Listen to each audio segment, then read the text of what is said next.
In a world where science and war intertwine, a group of elite soldiers and a brilliant engineer must face a threat that goes beyond anything human. Invisible creatures born from an impossible scientific mystery begin to spread terror in Moldova, leaving behind frozen and scorched bodies. What at first seemed like a simple technological anomaly soon reveals itself as a devastating power that defies both logic and human survival. So today we will see a movie called Spectral. In the Republic of Moldova, the United States is involved in the conflict known as the Transnistrian War. After a particularly violent attack, an American soldier is separated from his team. Although he should wait for reinforcements, he decides to enter the next building alone. With his hyperspectral vision goggles, he finds a series of bodies in the darkness that seem to have died frozen.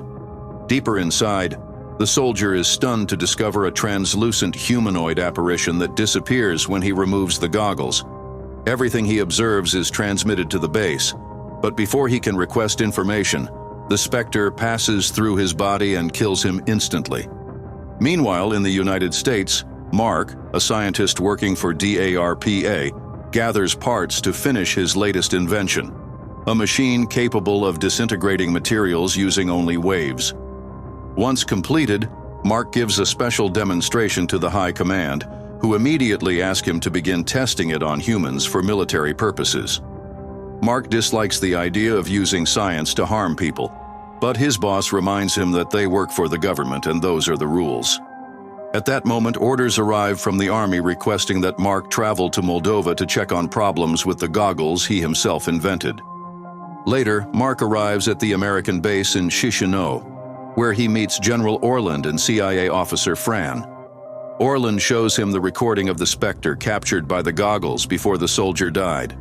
Mark's sharp eyes notice something on the screen just before the apparition appears, and Orland explains that their security cameras have detected these things several times in the past 3 weeks.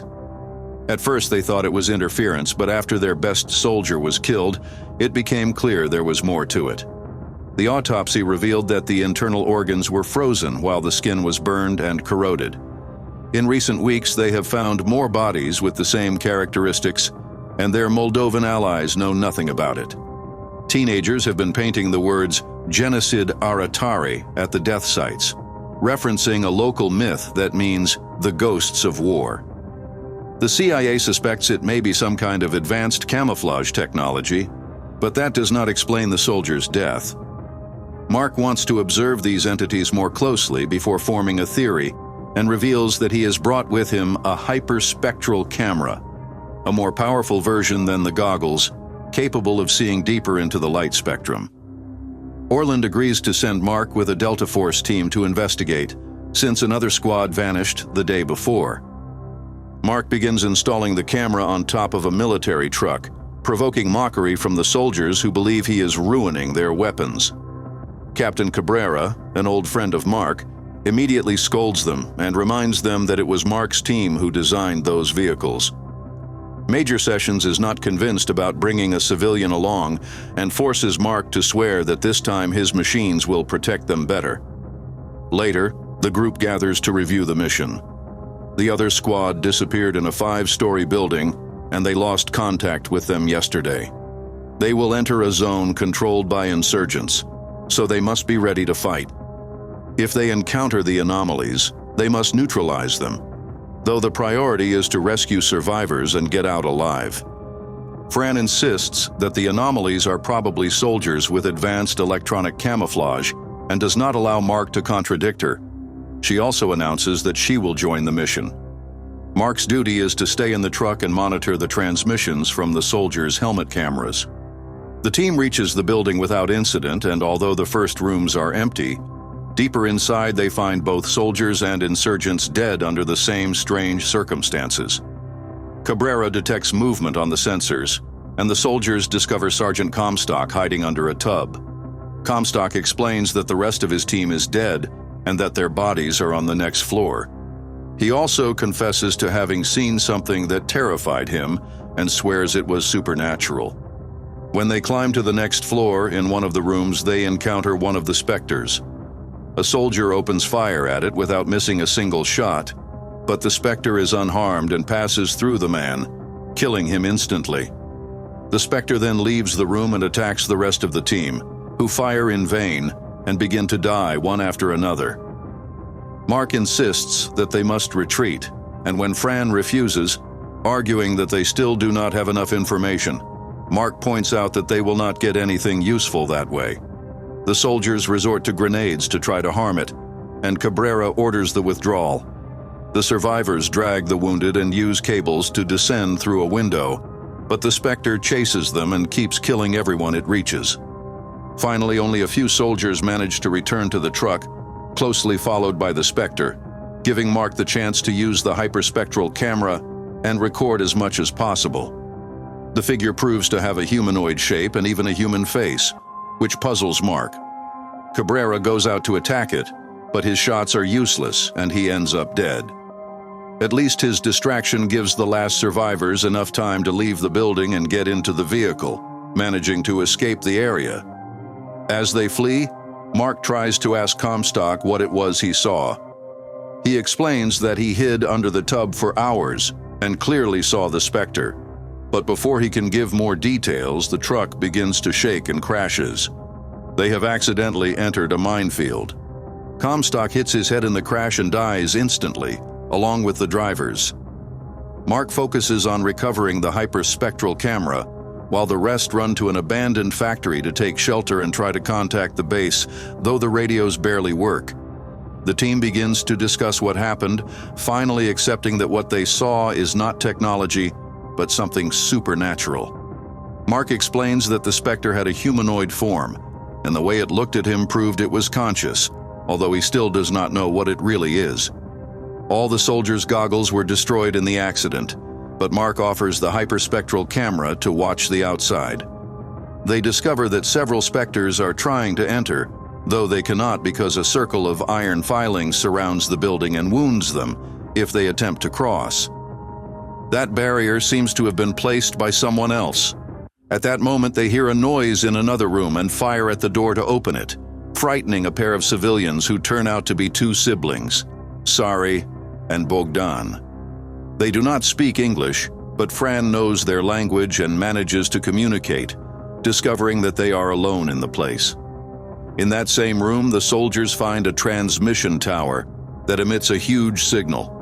Anyone within 20 miles will hear their conversation, including the enemies. But Sessions points out that it is their only chance to survive.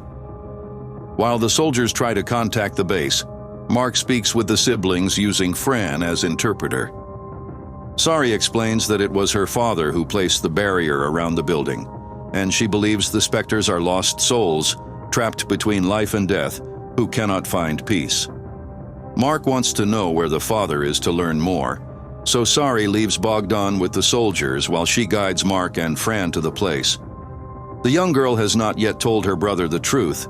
Her father died raising the barrier and she had to drag his body inside, but Bogdan believes he is away seeking help.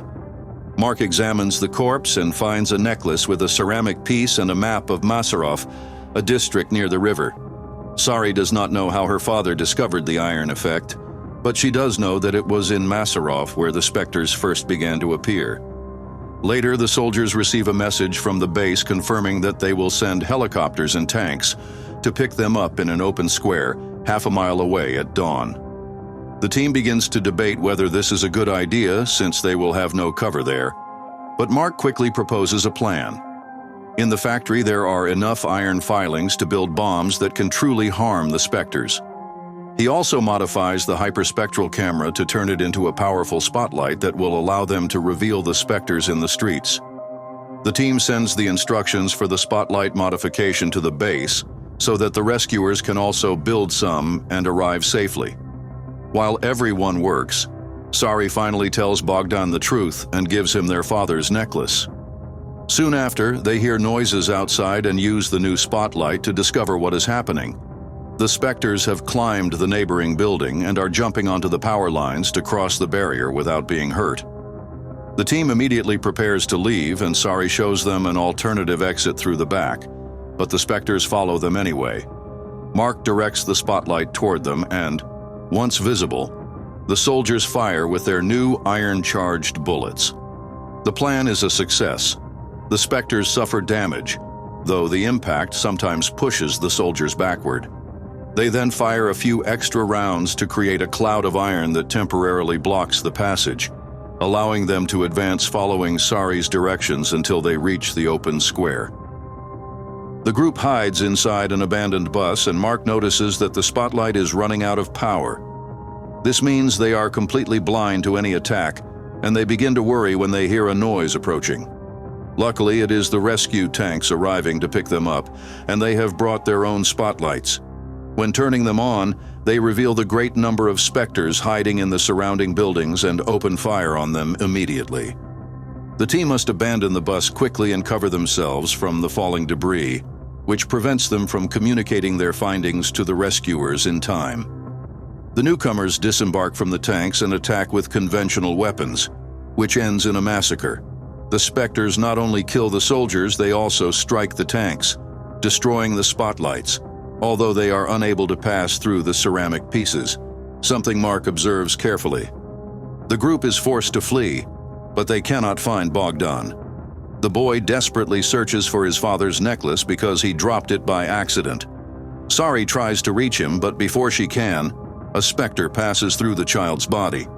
Mark checks him and confirms it is too late, while Fran holds a devastated Sari, broken by the loss. The Spectres begin to gather in the center of the area, amassing power, and for a moment the team believes it is all over. However, the helicopters arrive just in time.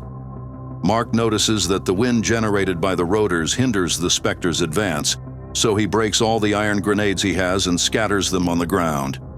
The wind carries the filings toward the enemies, keeping them at bay while the group manages to escape.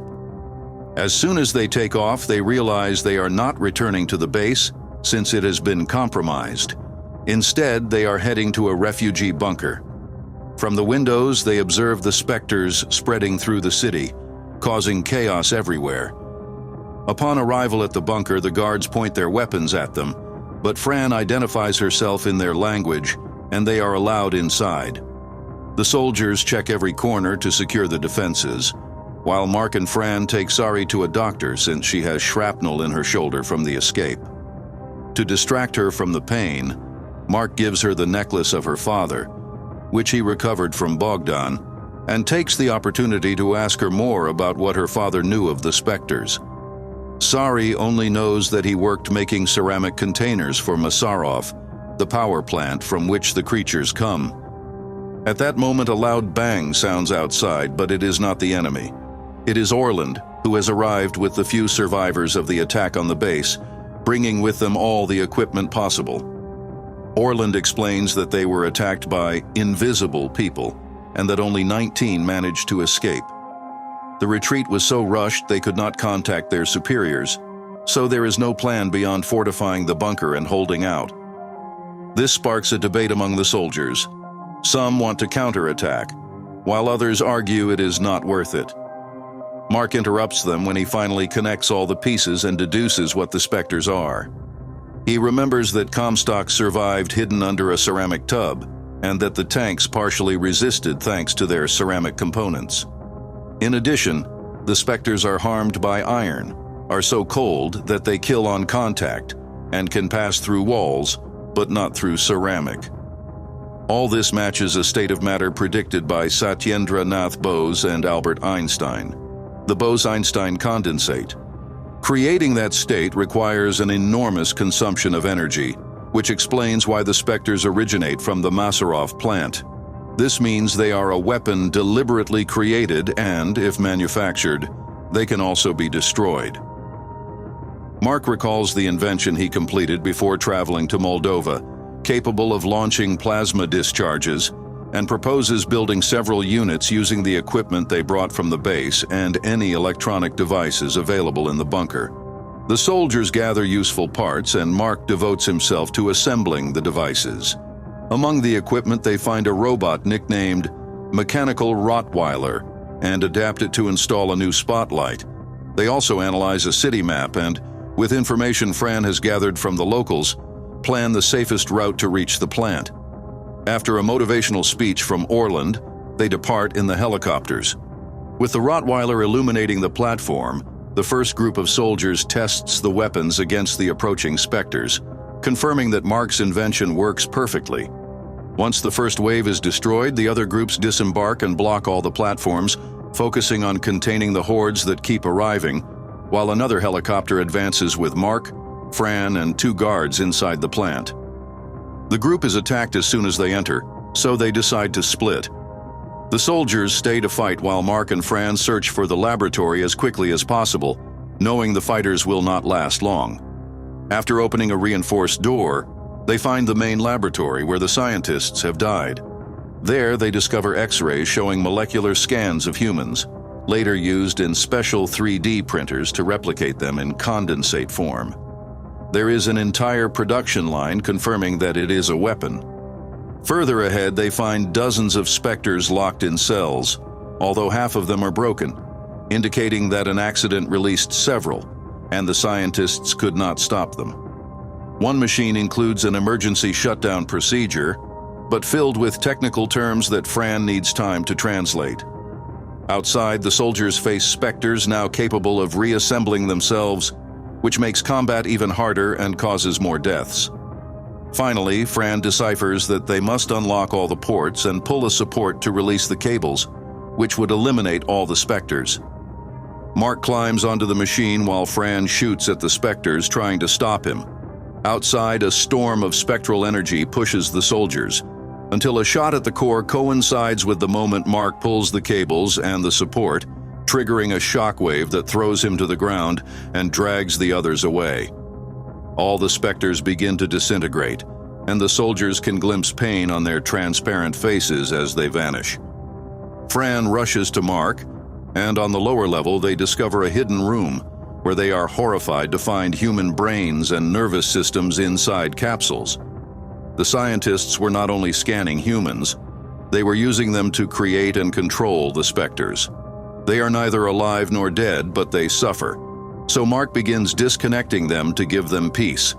Fran tries to stop him, asking him to think of the bigger picture, but Mark replies that this is precisely what is right. With the specters eliminated, the U.S. Army is able to rescue the team and move them to a new base. However, only a few days pass before the soldiers return to the front, because the government wants to recover the machines from the plant to study and replicate their technology. Mark says goodbye to Orland and Fran, and Sari thanks him in English before he boards a plane back to the United States. I hope you enjoyed the video.